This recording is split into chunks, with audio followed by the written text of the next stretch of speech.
So let's start with our old friend, the allyl cation.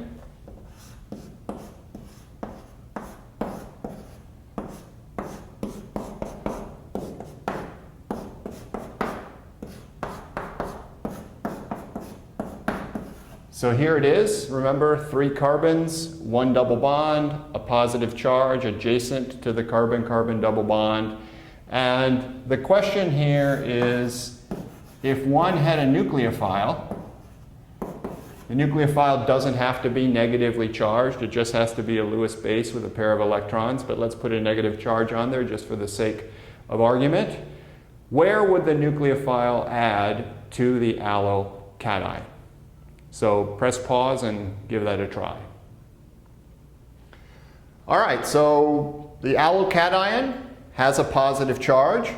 So the carbon that has a positive charge on it is going to be a Lewis acidic site.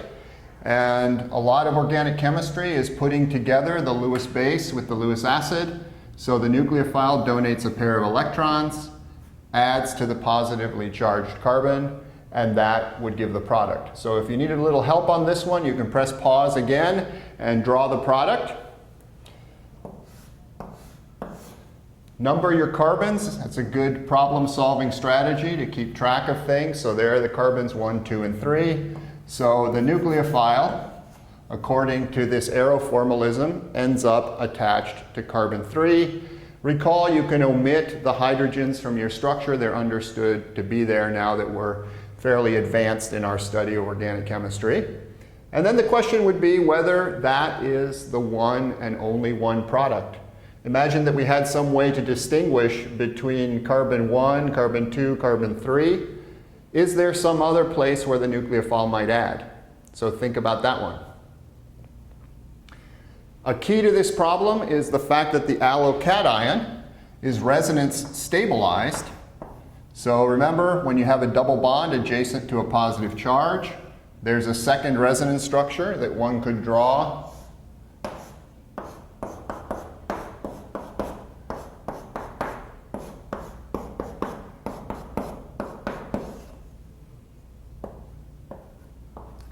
And this resonance structure reveals that there's also positive charge at carbon 1, not just at carbon 3 of the allyl cation. So what is the other possible product? If you didn't get it already, press pause and try this one.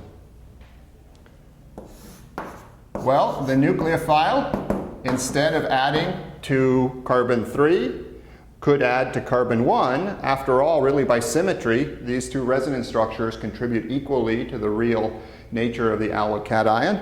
So in this case, the nucleophile would add at carbon 1, and then we would get, as an alternative product, this one.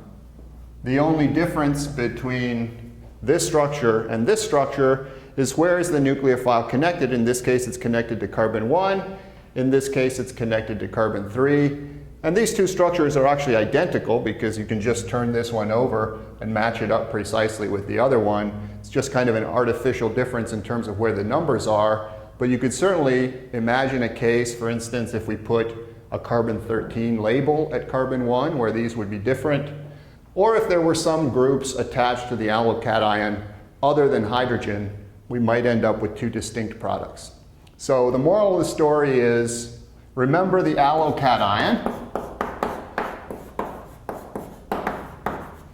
and also when you add a nucleophile to an allyl cation, be on the lookout for the fact that you may get different products depending which end of the allyl cation the nucleophile adds to.